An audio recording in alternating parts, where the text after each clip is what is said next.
แล้วแต่เจ้าชื่ออื่นยังบ่ได้อาจารย์คนนี้มาพังก็คืออ้ายชื่ออื่นเลยชื่อยังบ่เป็นแต่คนนี้ก็ที่อ้ายเลยเอามาพังก็ได้3 คำก็ได้ชื่อนี่บ่แต่น้องลำมันมีอ้ายได้ชื่อแล้วเสียงลำสะอื้นแล้วบ่อยากให้แล้วบ่ให้เลยเป็นยังไม่ใช่ไอ้เด็กสิพาขอกินข้าวบันเทาบ่ได้เหนื่อยเลยนั่ง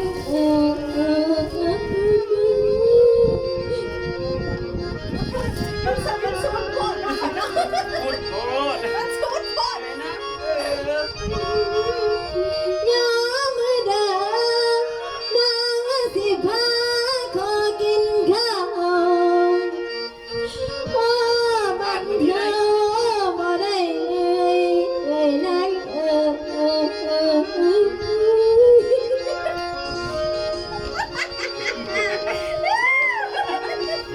ต้องหัวตั้งใจตั้งใจ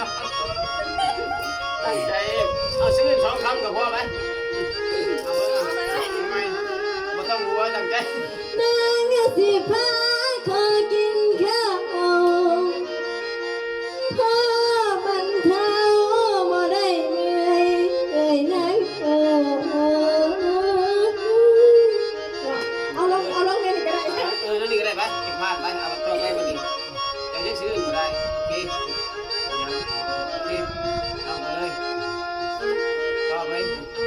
เอาตั้งแต่ที่เราต่อไปเลยบัดนี้ให้ดูด้วยเอาเลยลืมก่อนเลยเอาต่อไปเลยตั้งแต่ต้นไปเอาน้อยเนาะ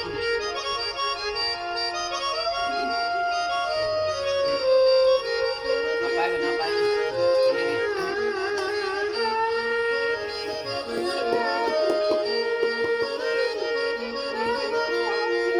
ใหญ่นั่งเอาเสียงมันได้เสียงเจ้าเองเลย เสียงมันสูงอ่ะเจ้าเสียงเขาได้เลยเสียงเขาเองกลับเขาเองกลับเขาเองต้องฟังเขาอีแม่เปลี่ยนเลยเปลี่ยนปั๊บไปเห็นบ่จะฟังเสียงแค้นดีทำไมใหญ่นั่งยามมือเดิมนางสิพาขอกินข้าวพ่อบันเทาบ่ได้เหนื่อยเลยนั่ง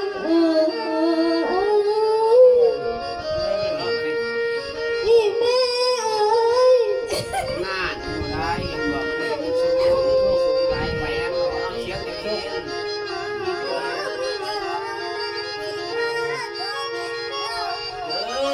นั่นแหละบ่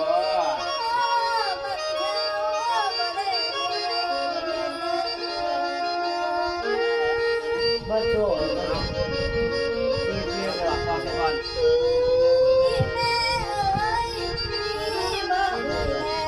เที่ยวก็ยังมีโอเคที่อ้ำก็ได้พ่อนิ่ม อีแม่มีบ่เอ่ยแน่พอได้ลำดูบ่ถือไผบ่ฮู้งามขาดผู้ประทำอีแม่ก็เริ่มเลยเอาเที่ยวไหนไปเห็นว่าไปก็หัวเดี๋ยวพังเขาจะมาลักน้องไปตรงนี้น้องไปตรง หั นี้ วว่าช่วงเกี่ยวกับ จะเดียวเนาะ ช่วยสิตัวนี้เอาไปทำของเขาจะสิ เที่ยวเลยรับเป็น มันมีโมเมนต์ได้คือมีคนสูงไปทางเราคนสูง เริ่มเลยนี่เลย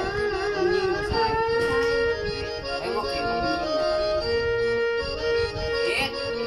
แต่ของผู้หญิงนั่น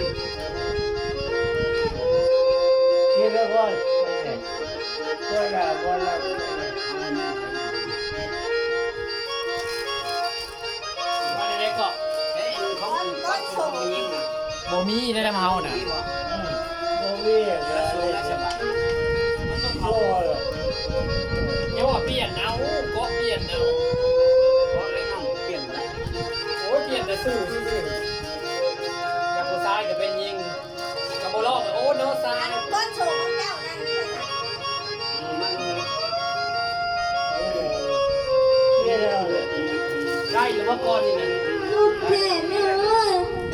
สุก โอเคเลยเนาะ สุกก้อนโฉมกันก้อนโฉมได้นี่นะ กระโศกเลย โอ้ยอยากตายให้มัน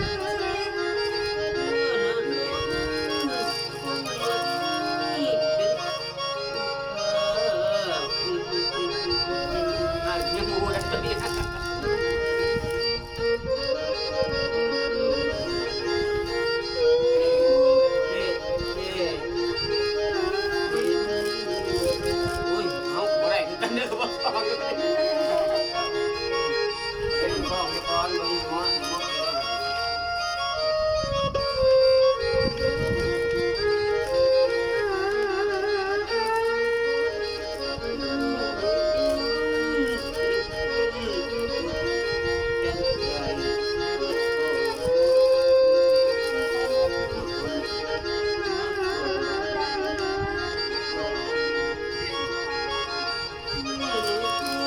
มีแต่ก้อนบัวทรายได้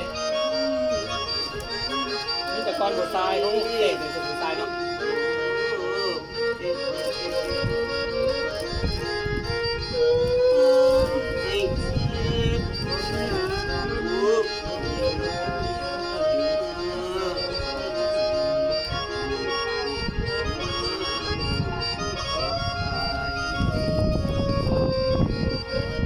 ต้องก้อนนี่แหละถ่ายเอาเลยแล้วก็สองก้อนนี่แหละแล้วตัวจังไปหาเทสเอาแถวยูทูบก้อนไปยิงเนี่ย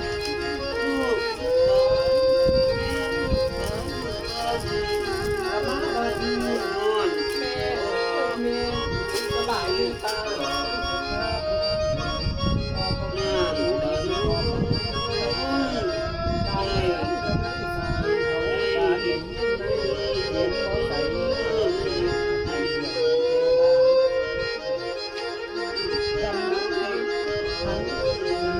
่เบอร์สามก็มีเบอร์สาม เดินทางเดินก็เลยจะมาถึงกำลังหันหน้าได้เยอะแล้วทางผู้พบสาวงสาวน้อยดูยาวเขากัน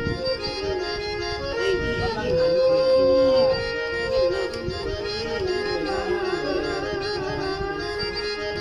ดีดีดีเวลาโอ้ดี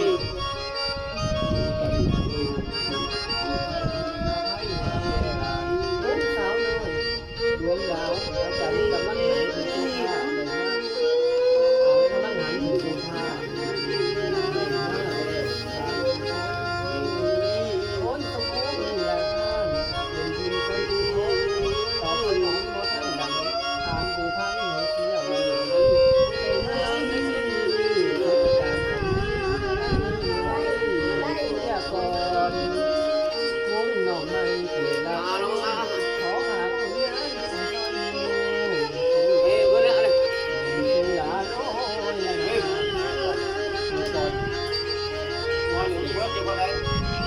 ได้จริงก้อนหนึ่งจะสั่นหนึ่งนะก้อนอยู่ก้อนคนยิงเลยยิงโดยตรงถ่ายรถลำตัวนี้แล้วเปิดตัง มาบัดนี้เลยมาบัดนี้เลยสบาย โอ้ยบ่ต้องล้ำไว้คอยล้ำไปให้เสียงเยินก้อนนี่คันเสียงเยินน่ะโดนคันล้ำบ่ว่าไปเลยสุดพุดหล่น